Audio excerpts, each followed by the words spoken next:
Assalamualaikum warahmatullahi wabarakatuh. Bismillahirrahmanirrahim. Alhamdulillahi rabbil alamin. Wassalatu wassalamu ala asyrafil anbiya'i wal mursalin Sayyidina wa maulana Muhammadin wa ala alihi wa sahbihi ajma'in, amma ba'du. La hawla wa la quwwata illa billahil aliyil azim. Alhamdulillah, pada malam hari ini kita diberikan kenikmatan oleh Allah yang sangat luar biasa, sehingga kita bisa kembali ngaji kitab usul fikih Al-Waraqat. Sebelum kita mulai pengajian ini, marilah kita berkirim Fatihah terlebih dulu kepada junjungan kita baginda Nabi Muhammad SAW dan kepada muallif kitab Al-Waraqat. Semoga kita diberikan kemudahan oleh Allah. Ila khadratin Nabil Mustafa Rasulullah sallallahu alaihi wasallam wa ala alihi wa azwaji wa aladi wa dhurriyyatihi wa ahli baiti wa jami' ashabihi. Al-Fatihah. Alhamdulillah syaitan. Bismillahirrahmanirrahim.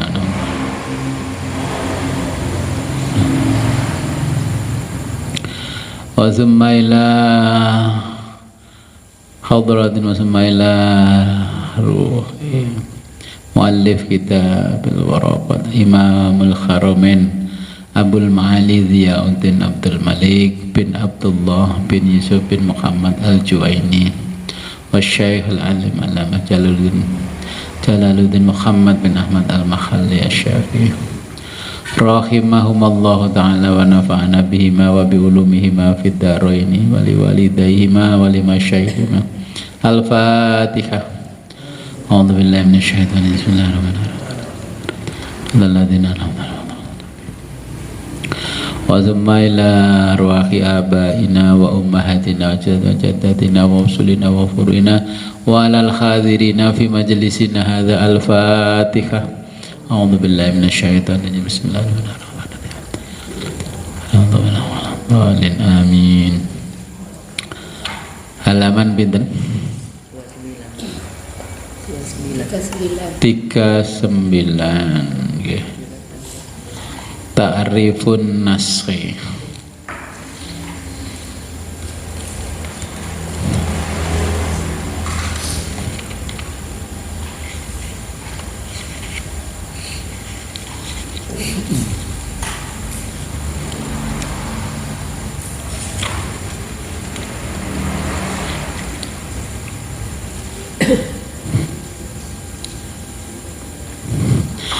Bismillahirrahmanirrahim.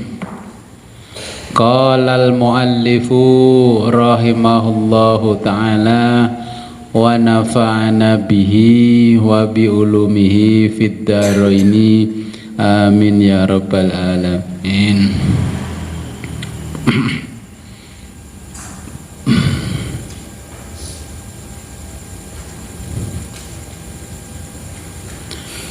Ta'rifun naskhi.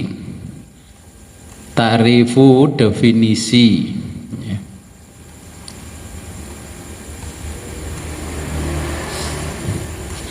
An-naskhi nasakh.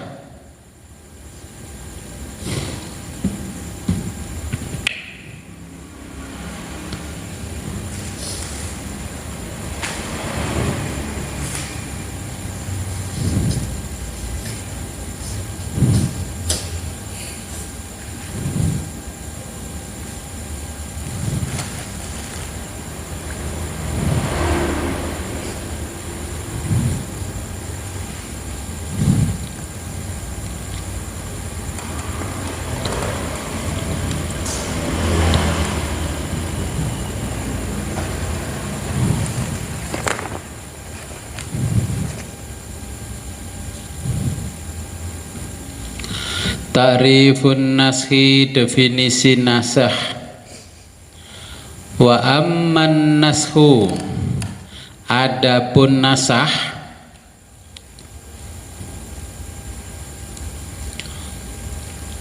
fa maknahu, maknanya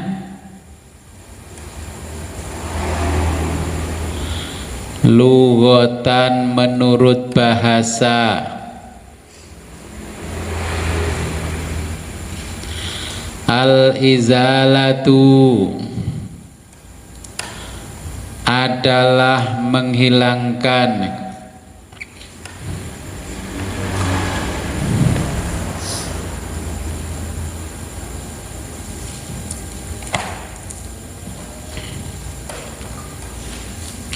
yuqalu dikatakan,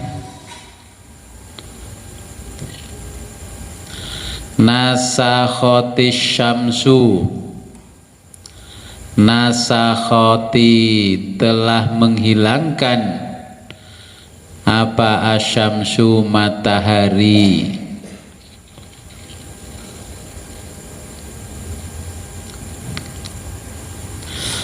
adzalla pada kegelapan,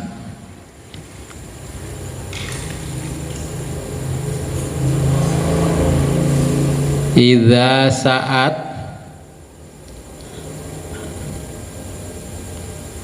azalathu menghilangkan,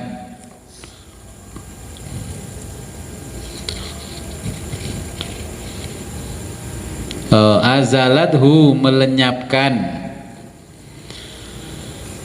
wa rafa'athu dan menghilangkan,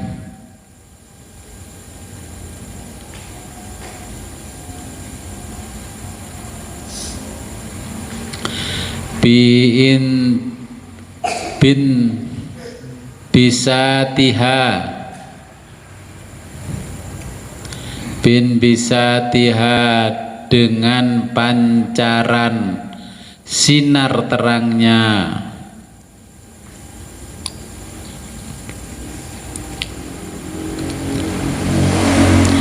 waqila menurut suatu pendapat,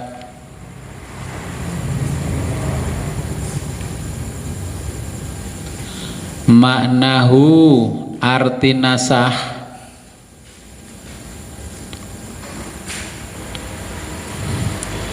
an-naqlu adalah memindah,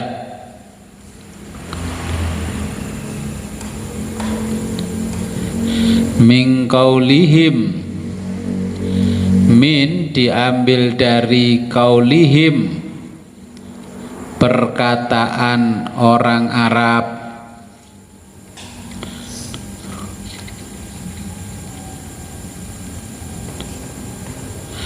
nasakhtu aku memindah,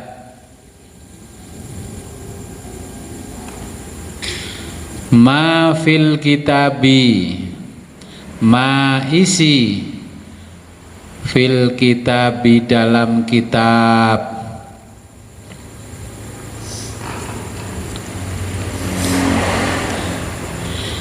idza saat naqaltuhu aku memindahkannya,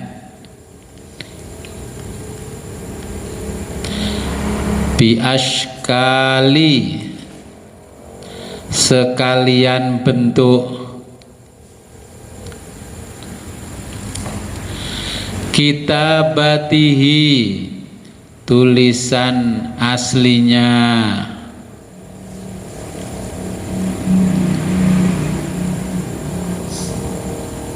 wa khaddahu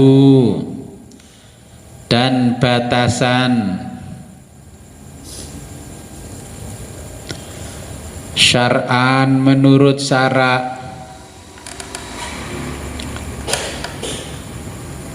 al-khitabu adalah khitab,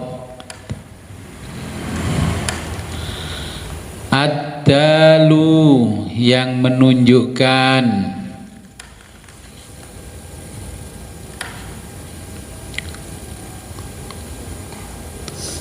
ala atas raf'il hukmi, hilangnya hukum, as-sabiti yang ditetapkan, bil khitabi oleh khitab,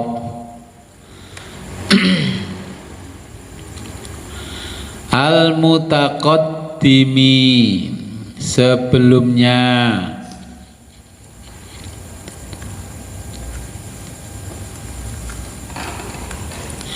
ala wajhin dengan cara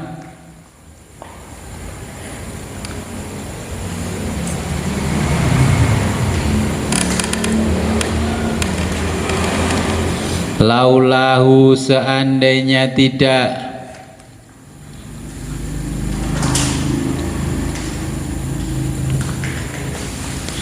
lakana ditentukan khitab kedua,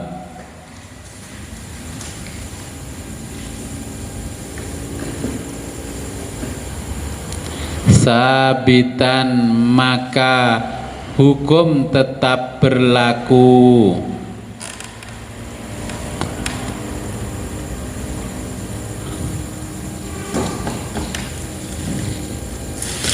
ma'a bersamaan,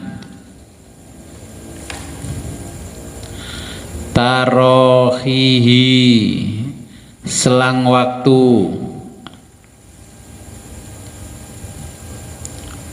anhu dari khitab pertama,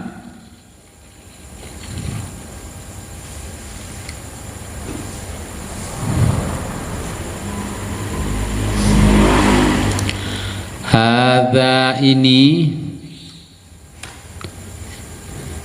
khaddun nasikhi, khaddun adalah definisi, an-nasikhi nasah,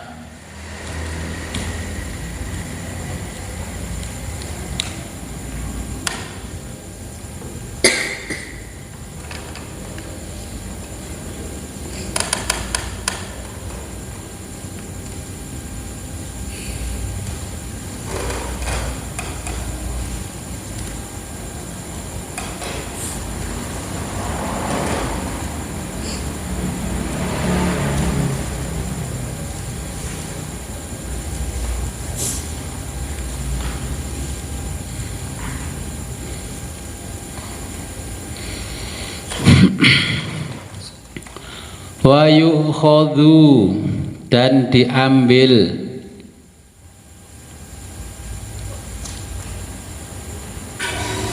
minhu dari pengertian inilah,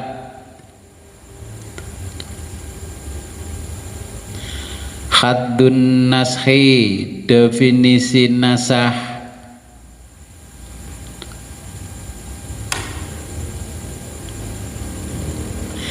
bi annahu yakni raf'ul hukmi menghilangkan hukum, al-madhkuri tersebut di atas,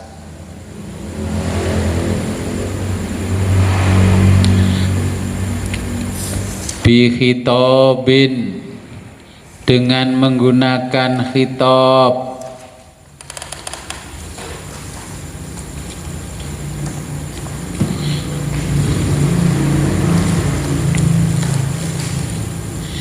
ila akhirihi dan seterusnya.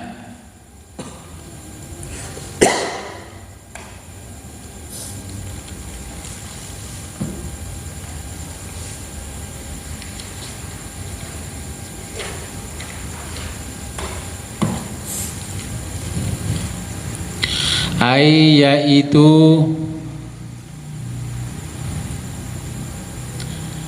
raf'u menghilangkan,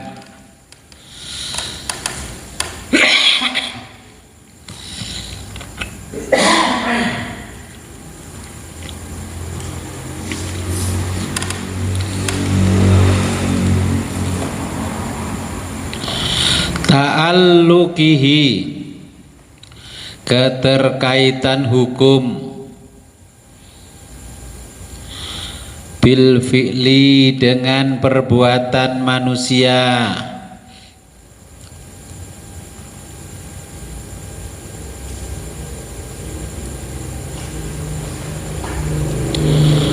fa kharaja, maka dari upaya penulis kitab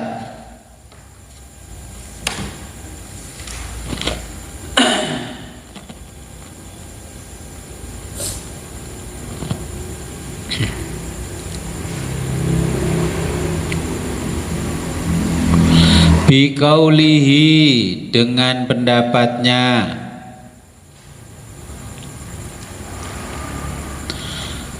as-sabiti, menetapkan,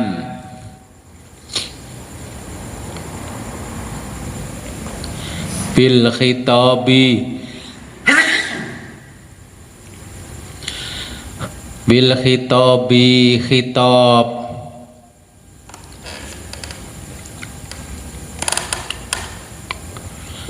raf'ul hukmi, menghilangkan hukum, as-sabiti, yang ditetapkan,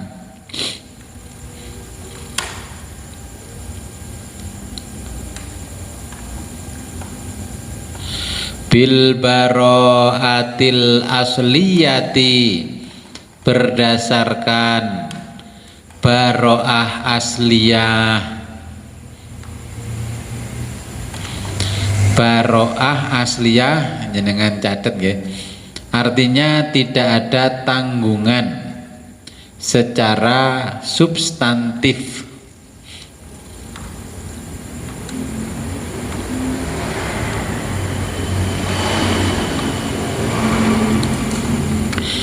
Yaitu tidak ada tanggungan secara substantif, substantif.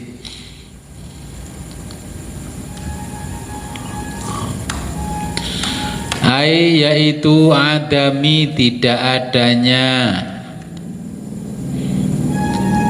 at-taklifi, tuntutan hukum, bisyai'in, atas suatu perbuatan,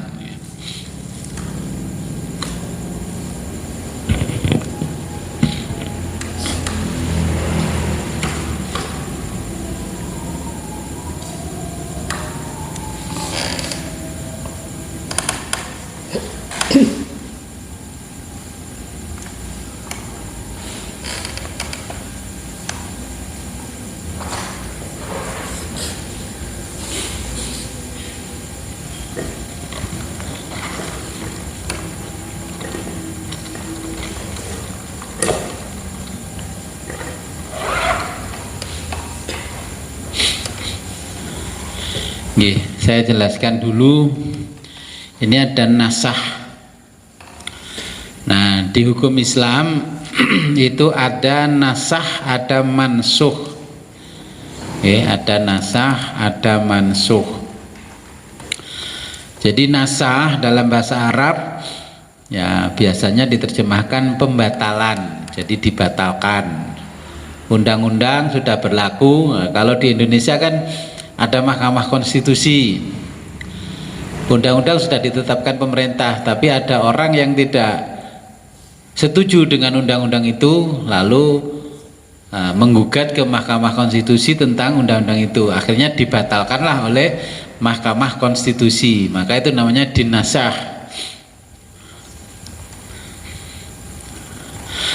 Dalam penafsiran hukum Islam adalah teori yang dikembangkan untuk menyelesaikan putusan-putusan wahyu Allah. Ini kalau di dalam Al-Quran.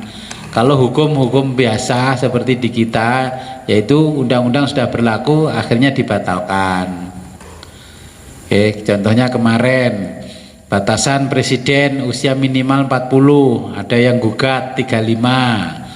dikabulkan, berarti boleh 35, yang 40 dinasah ya. Tetapi ini kalau kita bicara hukum Islam, nah, dalam Islam ini adalah penafsiran hukum Islam adalah teori yang dikembangkan untuk menyelesaikan putusan-putusan wahyu Allah yang tampaknya kontradiktif dengan menggantikan atau membatalkan wahyu sebelumnya ya. Dulu contohnya kiblatnya umat Islam ke Baitul Maqdis, akhirnya dibatalkan oleh Allah, kiblatnya menjadi ke Ka'bah.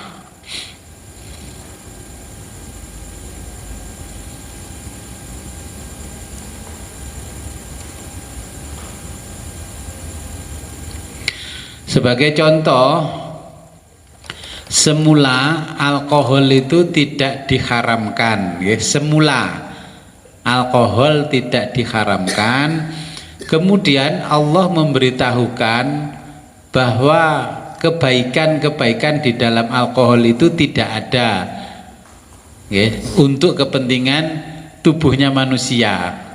Nah, sehingga dengan berita itu, wahyunya Allah seperti itu, maka tentang alkohol yang tadinya tidak ada hukum haram akhirnya menjadi haram ya.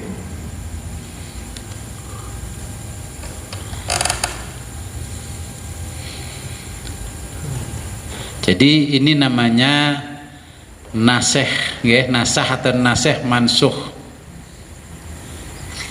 Ada yang baca nasih, ada yang baca nasah ya. Saya mengikuti yang nasah saja ya, nasah mansuh.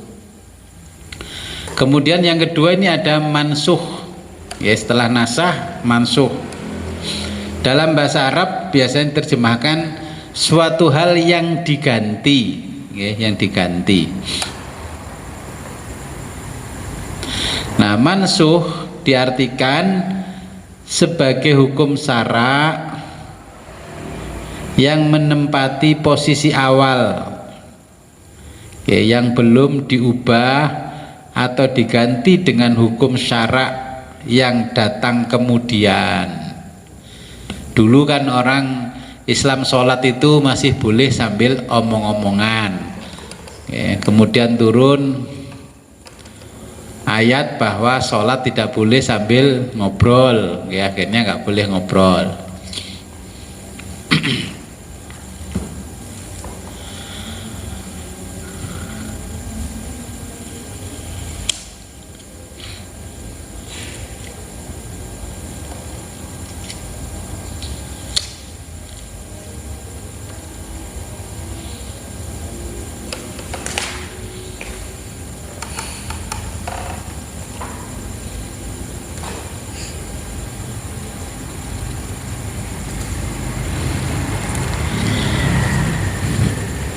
Mungkin sampai sini antara nasih mansuh dulu ya. Jadi nasih, nasah dan mansuh. Jadi ada satu ayat yang dulu diberlakukan hukumnya oleh Allah, kemudian dibatalkan sendiri oleh Allah. Jadi nasih dan mansuh atau nasah dan mansuh.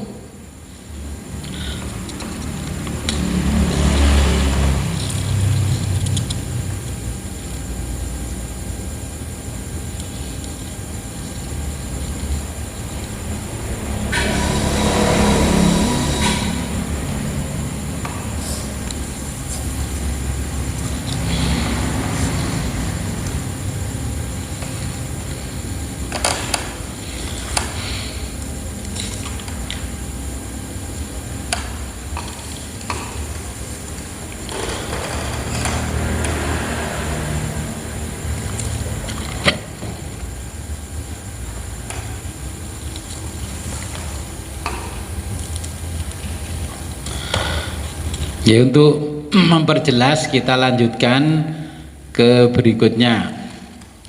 Wa biqaulina, dan pendapat kami ya, pensyarah kitab ini, pensyarah kitab Al-Waraqat, bi khitabil ma'khudi, bi khitabi menggunakan khitab, al ma'khudi yang diambil,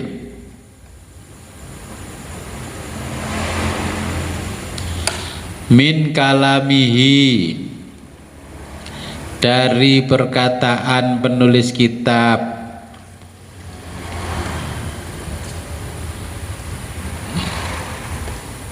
ar-raf'u menghilangkan hukum, bil mauti sebab kematian, wal jununi dan sebab gila,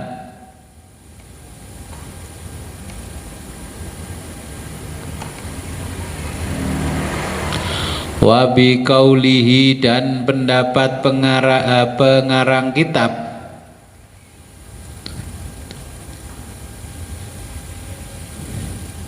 ala wajhin dengan cara ini, ila akhirihi dan seterusnya,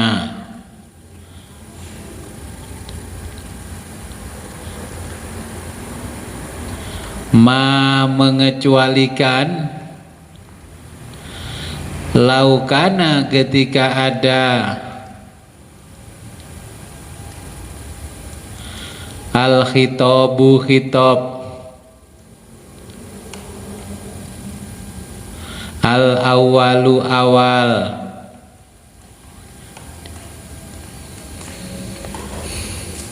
mughyan dibatasi, bighoyatin dengan batas akhir,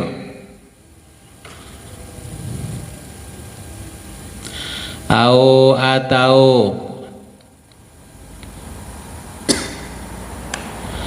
mu'allalan diikat dengan sebuah batasan,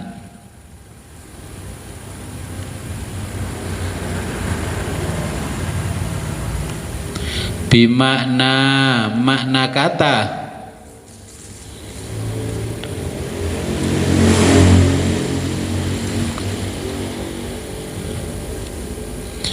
wasurriho dan menjelaskan, wasurrihol khitobi dan menjelaskan khitab. Ini bisa wasurriho bil khitobi, wasurriho dengan menjelaskan al khitobi khitab. Asani kedua,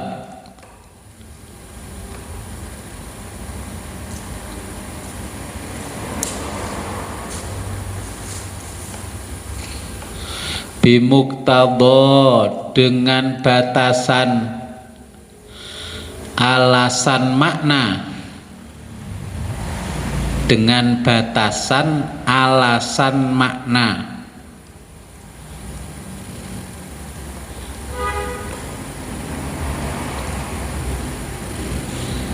zalika tersebut,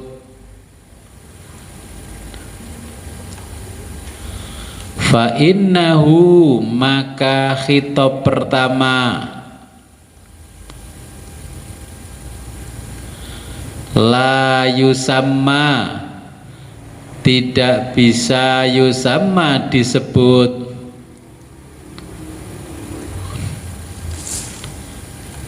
nasikhon menasah, lil awali khitab pertama,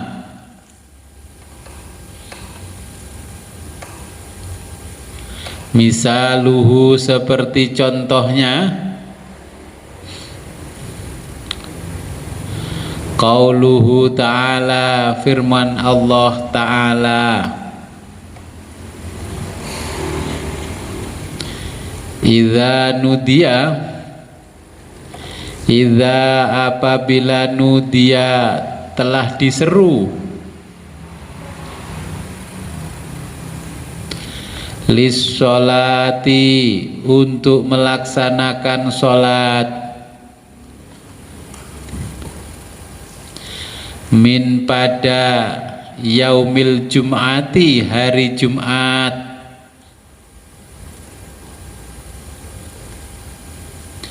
fas'au maka segeralah kamu ila untuk zikrillahi mengingat Allah,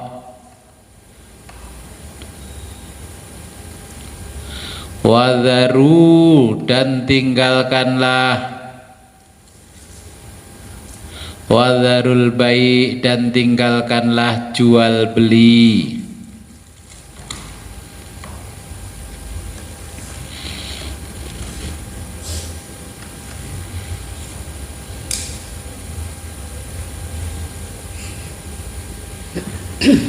Fatahrimu maka haramnya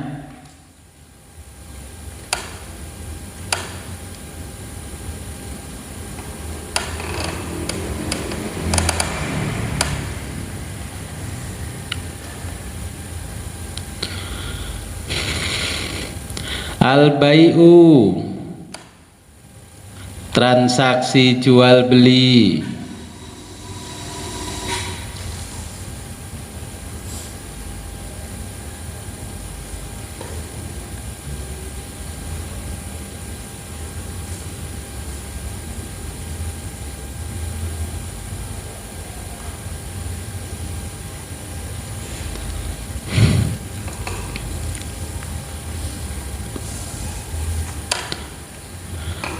mughayyan dibatasi dengan batas akhir,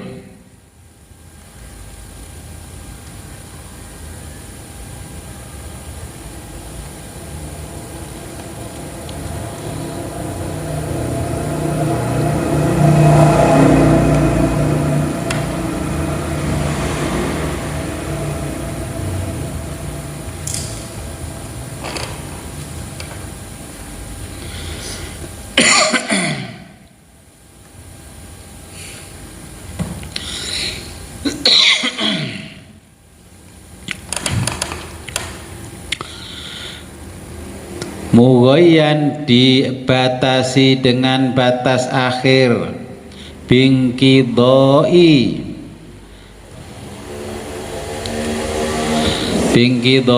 selesainya al-jum'ati sholat Jumat,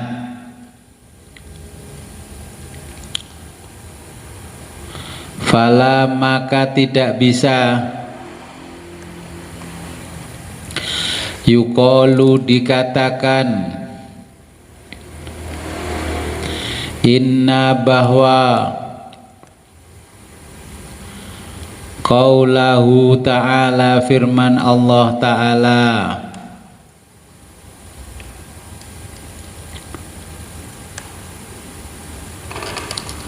fa'idha maka qudhiyati sholatu, qudhiyati apabila telah dilaksanakan as-sholatu sholat, fangtashiru maka bertebaranlah kalian fil ardi di bumi,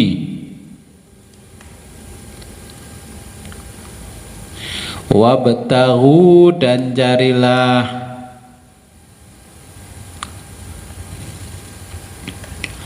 min sebagian fadlillahi karunia Allah,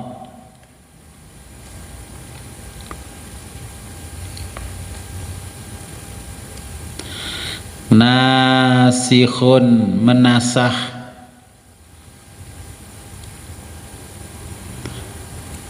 lil awali khitab pertama,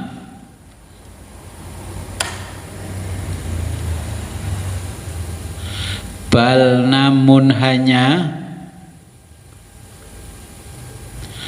bayana menjelaskan,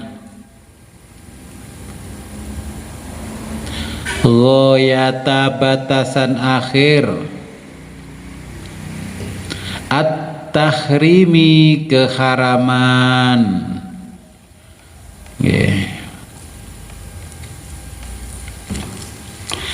Saya jelaskan dulu. Ini ada nasikh dan mansukh.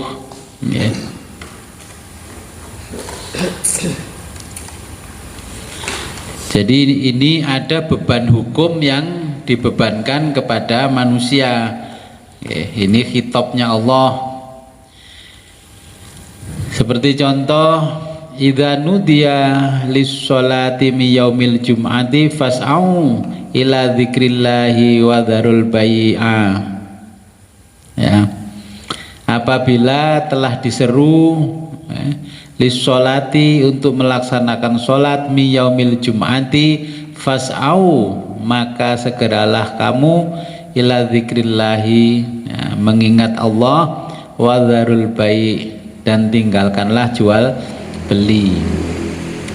Nah, dari khitab ini, khitab itu ya dawuhnya Allah. Nah, maka haram hukumnya buka toko ketika Jumat sudah dikumandangkan.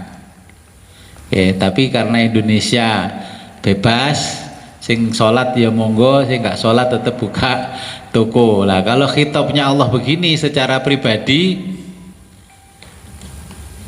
kita harusnya ya memahami khitabnya Allah. Kalau Jumat apapun usaha kita, karena kita muslim, ya sudah kita tutup, karena terjadi keharaman adanya nasikh dan mansukhnya itu. Ya. Apa artinya?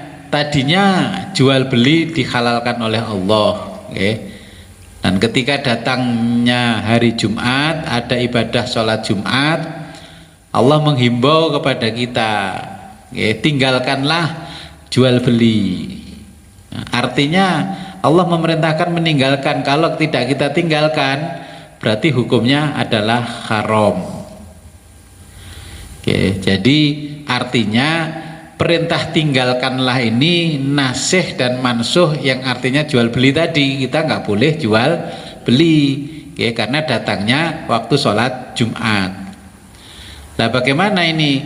Apakah berlaku untuk bapak-bapak dan ibu-ibu? Kalau melihat khitabnya ya semua kegiatan harus tutup kalau merasa muslim. Ya. Di negara yang berdasarkan Pancasila, kalau merasa muslim ya sudah tutup karena Jumat. Kemudian fatahrimul bai'a mughayyan bingqidail jum'ah. Jadi keharamannya ini karena kita meninggalkan Jumatan.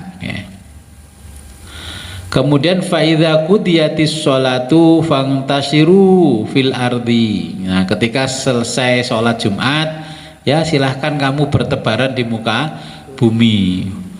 Fabtahu, dan carilah min fadlillahi, sebagian karunia Allah. Jadi tadi ditetapkan haram hukumnya jual beli ketika sholat Jumat sudah dikumandangkan, mulai adzan, ya itu adzan panggilan pertama, ya sudah hukum keharamannya mulai berlaku. Nah, akhirnya nasakh tadi dimansuh oleh Allah dengan ayat berikutnya, fa idza qudiyatis sholatu fangtasiru, ketika sudah selesai yang tadi diharamkan menjadi halal kembali. Fabtahu min fadlillah. Jadi ini nasikhun lil awal. Jadi yang pertama dinasikh, ya. Bal bayana, menjelaskan ghayata, batasan akhir, at-tahrim. Jadi batasan akhirnya kalau sholat Jumatnya sudah selesai. Nah, ini contoh tergampangnya tentang nasikh dan mansukh. Pun kinten-kinten paham ya nasikh mansukh. Sama kalau kita dulu begini, jadi orang tua, ini ada tanah saya kasihkan anak pertama. Nah, semua sudah dengar, itu namanya khitabnya jenengan, dawe jenengan.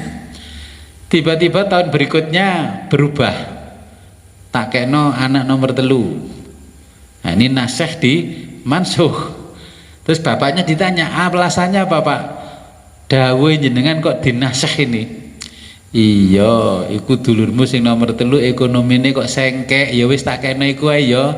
Awakmu sing nomor 1, nomor 2, nomor 4 ekonomimu wis mapan. Jadi ucapan pertama jadi ketetapan hukum itu dihapuslah oleh yang mengucapkan. Jadi nasah dan dimansuh namanya. Apakah boleh? Boleh. Okay. Karena tanah itu yang punya masih jenengan. Okay. Sudah dibagi-bagi ternyata berubah. Ya resikonya kalau menasih mansuh itu bapak pilih kasih gak konsekuen. Nah makanya menentukan hukum itu ya harus hati-hati, karena begitu kita menetapkan khitab sudah dikeluarkan, orang lain menganggap itu berlaku gitu. Kan banyak terjadi hal-hal yang serupa di masyarakat dan di keluarga-keluarga yang lain. Wis kadung dibagi-bagi, belum sempat dikasihkan dirubah lagi. Akhirnya yang tidak paham nasih mansuh ya gegeran. Walaupun sudah dituangkan di atas tulisan, nanti ada nasih mansuh yang dinasah ucapannya tapi tulisannya tidak. Ada yang tulisannya dihapus tapi ucapannya tidak. Nanti lanjutannya seperti itu.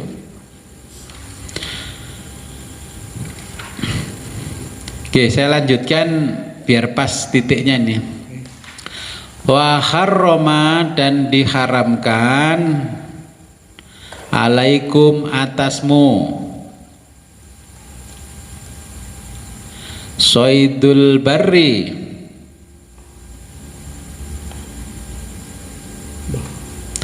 ini bahri jadi ini barri ini ya. Jadi al barri.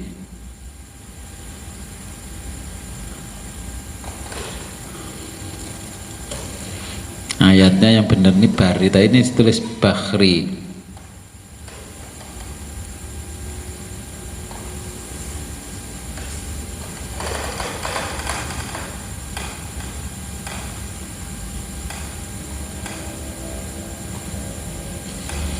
Ya, saya cek dulu ini soidul bari. Ingat saya soidul bari bukan bahri.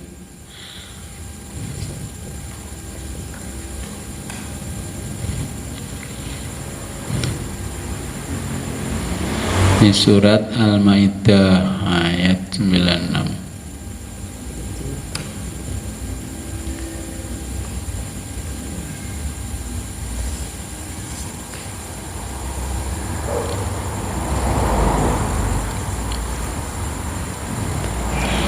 Wa kharrama gelewa nggih. Ukhilla lakum saydul bahri, kalau yang bahri ukhilla, kalau yang ini kan wa kharrama nggih barri, betul barri diganti barri nggih, al barri. Haknya hilang. Wa kharrama, dan diharamkan alaikum atasmu atau atas kalian semua apa soidul barri, binatang buruan al barri darat.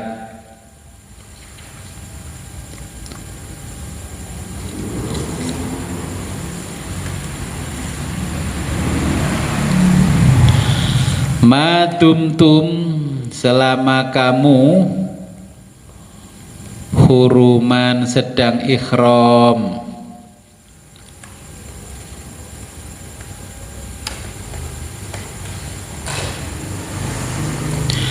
La yuqalu, maka tidak dikatakan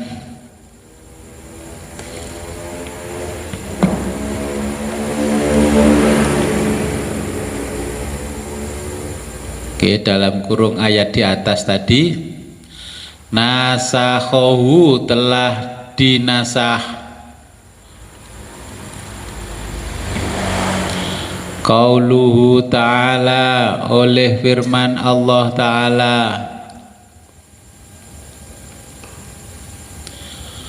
wa idza, dan tetapi apabila halaltum, kamu halal, atau kamu telah menyelesaikan ihram. Faidha halaltum, dan apabila kamu telah menyelesaikan ihram,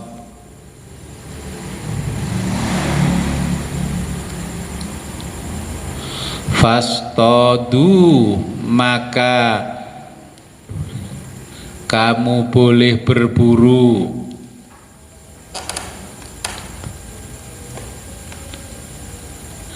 Li'anna tahrima, karena keharaman dalam kurung berburu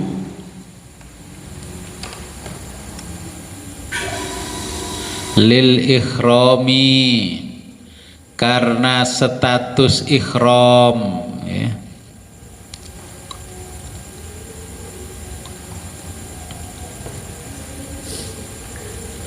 Wakot, dan itu zala, menjadi hilang,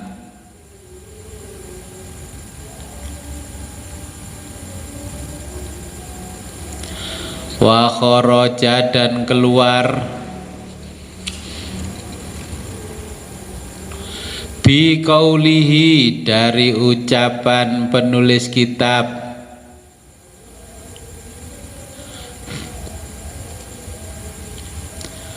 ma'a, bersama, tarohihi, selang waktu, anhu, dari kitab, ma, hal-hal, ittasola, yang bersambung, bil khitobi, dengan khitab, min sifatin, seperti sifat, au syartin, atau syarat, au istisnain, atau istisna, pengecualian, ya, istisna.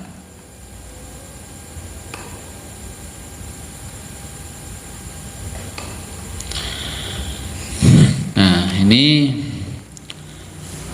seperti di dalam ayat wa harrama alaikumus saydul barri, jadi dan diharamkan atasmu binatang buruan darat, ya. Madumtum, selama kamu hurman, sedang ikhram, ya. Termasuk haji, umroh. Jadi ketika kita melaksanakan itu belum selesai, nggak boleh berburu, ya, nggak boleh menyembelih, ya.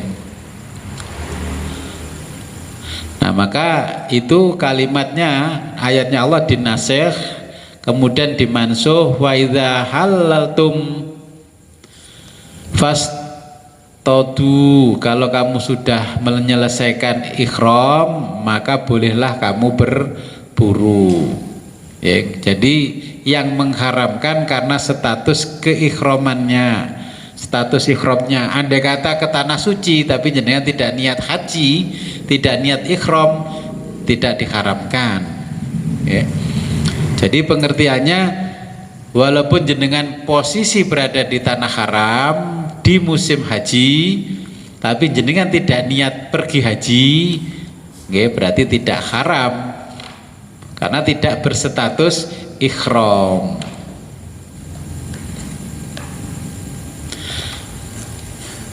Nah, inilah yang dinamakan keluarnya nasikh mansuh, itu juga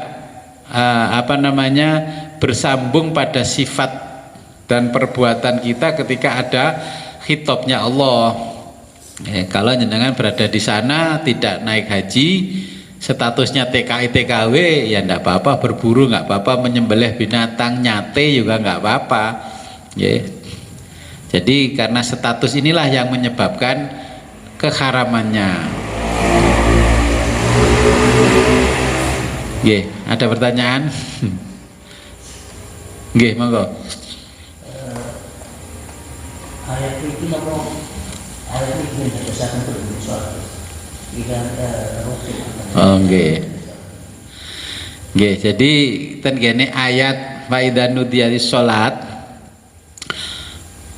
Ayat ini idza nudiyas lis sholati mi yaumil jum'ah fas'au ila dzikrillahi wa dzarul bai'.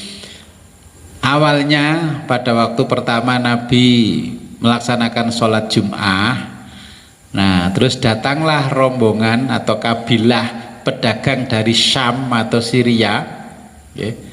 Nah terus sahabat yang lain lari dari barisan sholat Jumat karena takut tidak kebagian barang dagangan, okay. Akhirnya Nabi sholat Jum'ah kemudian ditambah duhur. Ini sejarahnya sholat Jumat ditambah duhur karena pesertanya kurang banyak. Kemudian turunlah ayat ini. Oke.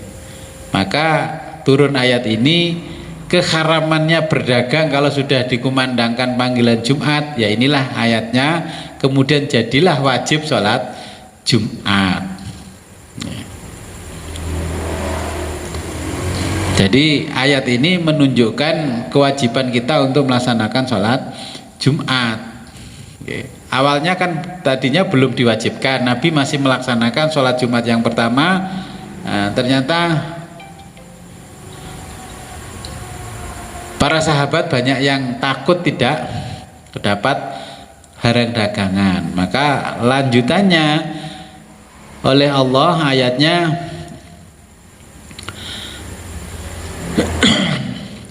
Faidza qudiyatis sholatu fangtashiru fil ardi wabtaghu min fadlillah. Wis lek salate wis mari, wis ndang buyar kono goleki rezekine Gusti Allah kalau bahasa kita. Ojo kuatir karena kok tinggal Jumatan awakmu rugi. Nah, di tafsirnya dijelaskan karena orang-orang pada waktu itu merasa nanti nggak dapat barang dagangan, dia rugi dan sebagainya. Makanya kalimatnya Allah min fadlillah. Ya, sebagian dari karunia-Nya Allah. Nah, dan itu asbabun nuzulnya.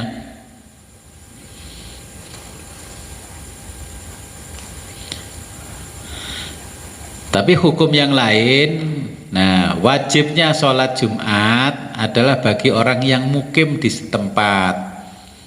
Ya, di fikihnya karena apa? Tujuan adanya sholat Jumat itu adalah supaya bisa berkomunikasi orang satu wilayah. Contohnya kalau di jenengan Pulurjo, ya, Pulurjo itu ya berlaku untuk orang Pulurjo sebenarnya. Nah, mulai takmirnya dan tokoh-tokoh di situ, maka sebelum sholat Jumat itu dilaksanakan menyampaikan perkembangan orang-orang yang ada di sekitarnya, di wilayahnya itu. Alhamdulillah hari ini keluarga kita semua sehat. Terus ini ada yang sakit, ini ada yang ini perlu kita ini, ya di situ memang komunikasi yang dibangun oleh Nabi di hari Jumat. Nah, perkembangan kemajuannya bagaimana? Ini pokoknya informasi tentang lingkungannya. Makanya wajibnya sholat Jumat itu bagi orang mukim yang di setempat. Bagaimana orang kita orang Kediri terus pergi ke Surabaya di tengah jalan kalau sholat Jumat di Mojokerto, melok rapat RW ngene wong Mojokerto, ya syukur-syukur diterima orang Mojokerto untuk rapat RW. Itu kan kalau bahasa sekarang kan sama dengan pertemuan tingkat RW, ya. Jadi kita nggak membahas hukumnya, itu membahas nasikh dan mansukhnya. Nanti kalau bicara bagaimana Jumat bisa seperti yang kita laksanakan sekarang itu masih panjang ceritanya.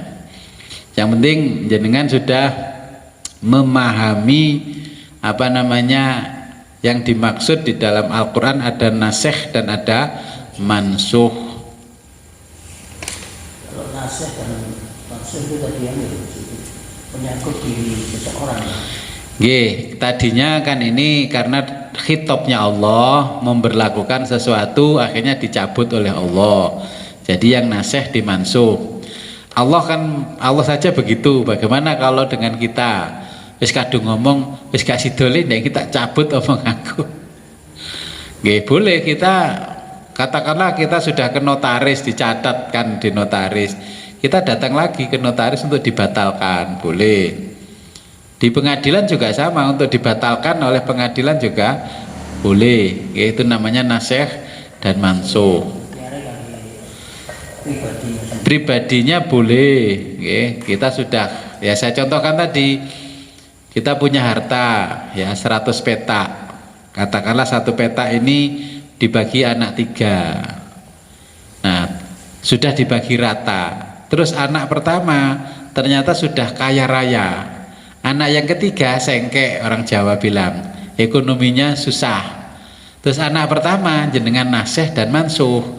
Nah, berhubung awakmu iki ya wis sugih sembarang kecukupan, dulurmu sikae umpane uripe susah, anaknya akeh. Iki tak nasikh tak mansuh, ucap aku piye, kowe setuju apa ora? Tak hapus iki sing bagianmu, tak jaluk, tak rubah, tak kanggekno dulurmu sing nomor 3. Yes Pak, gak apa-apa Pak. Ya berarti jenengan berhasil menasikh dan mansuh. Tiba-tiba yang bersangkutan, yo ojo Pak, wis kadung urusan melarat kan urusane dhek, iku males nyambut gawe iku. Turu-turu anake wis akeh, males nyambut gawe lah. Kan ada juga begitu. Nggih. Berarti enggak berhasil menasikh dan mansuh.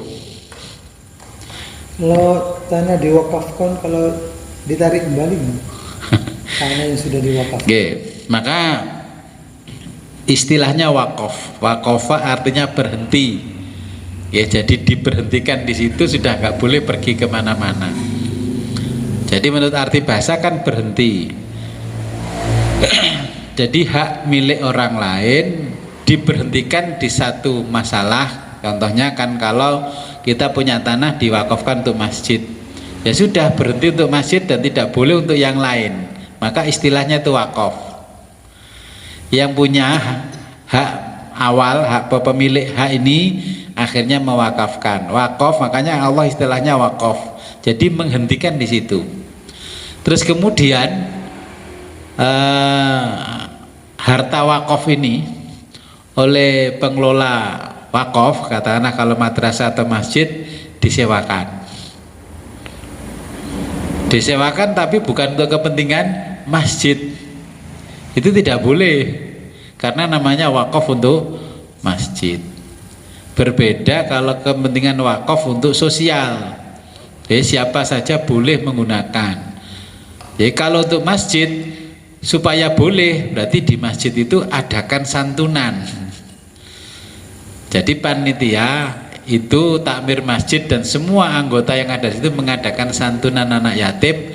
Jadi takmir itu mengambil kasnya masjid untuk nyantuni. Kalau langsung dari sana tanpa diproses begini tidak boleh. Nah inilah kita mengerti nasikh mansuh. Kalau langsung nggak bisa itu karena nggak bisa dinasikh itu. Oke, ketentuannya karena sudah wakaf nggak boleh. Tapi ini untuk menyantuni fakir miskin anak yatim. Oke, kalau begitu berarti orang yang mengelola masjid itu membuat acara santunan anak yatim fakir miskin, diambilkan dari kasnya masjid yang termasuk sumbernya juga dari tanah wakaf. Kalau nggak begitu nggak bisa. Contoh, ada orang nyumbang santunan anak yatim, dia khitobnya dia, Pak Haji, ini saya ingin nyumbang anak yatim 1 juta. Terus jenengan panitia, duit iki ge nyewa terop piye? Lah itu tidak boleh. Oke? Tidak boleh. Makanya panitia santunan itu harus ngerti antara nasikh mansuh terus hukum yang berlaku itu bagaimana. Nah kalau begitu untuk biaya mengadakan santunan anak yatim butuh 10 juta.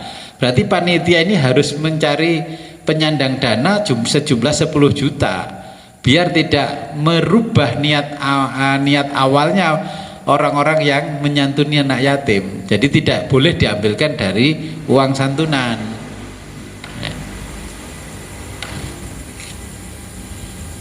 Jadi maksud saya ini mencabut tidak boleh, ya sudah diwakafkan. Nah, kembali. ya namanya wakaf, makanya dinamakan wakaf, berhenti wis gak oleh kok batek maneh. Timbilun kowe golek batek dari Gusti Allah. Ya di sini juga ada, di situ masjid wis diwakafno mbae dari zaman Belanda, diminta cucunya lagi.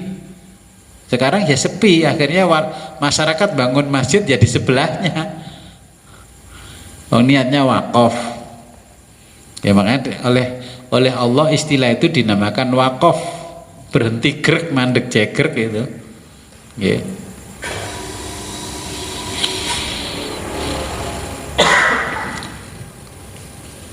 Jadi memang ada beberapa kasus yang kita kalau nggak jeli, makanya keharamannya jatuh kepada kita. Oke, akhirnya kan sekarang ada lembaga yang mengurusi infak, zakat, dan sedekah. Mereka mengumpulkan uang-uang dari masyarakat. Nah ternyata uang-uang itu nggak disalurkan dulu, uang itu diambil untuk bangun gedungnya. Setelah gedungnya selesai, untuk beli mobil operasional. Setelah selesai untuk gaji ketua dan anggotanya. Barulah nanti kalau sudah cukup disalurkan ke fakir miskin, anak yatim, dan duafa. Loh, sebenarnya ini nyantuni anak yatim apa disantuni anak yatim? Kan banyak sekarang seperti itu. Makanya kalau swasta itu ya rawan dengan hal-hal yang semacam itu, akhirnya terjadi keharaman. Oke. Yayasan apa, yayasan ini karuan saja kalau bikin panti asuhan, ngomong panti asuhan aku sing ngelola. Makanya kalau ada orang nyumbang, penyumbang aku gak usah nyumbang anak yatim, karena nanti yang ngelola aku, biar sedikit-sedikit aku kecampuran mangan sampai anak yatim biar enggak masalah. Itu kalau langsung ke anak yatim, pengelola rumah yatim Pak Yai ini ya nggak boleh makan. Ya, makanya kalau jenengan ada apa-apa wis gak usah nyumbang arek-arek, nyumbang aku, wong arek-arek itu di bawah tanggung jawabku. Allah sudah tahu apa maksudnya. Kita menghindari makan hartanya anak yatim. Ikrarnya kepada gurunya pengelola. Wis ate ditukokno ngene-ngene untuk anak yatim ya terserah. Kalau nanti wis untuk anak yatim untuk makannya, lah padahal anak ini butuh seragam. Akhirnya di menggokno seragam tidak boleh karena ekrornya tadi untuk makan. Nah, makanya hukum fikih ini memberikan beberapa solusi supaya tidak jatuh ke haramannya. Ucapannya jangan seperti itu. Pun Mbak Yai kalau nitipkan jenengan untuk anak yatim pun terserah jenengan lolane. Nah, ketika anak yatim butuh sepatu, nah, sedangkan ikrornya ini untuk makan. Nah, ikrornya untuk seragam, ternyata butuh makan. Nah, ini ya rawan sekali. Kalau urusan manusia sih nggak ada yang peduli kok, kita disumbang berapa-berapa. Tapi kan kita dengan Allah seperti itu, supaya kita tidak campur aduk antara harta kita dengan hartanya anak yatim.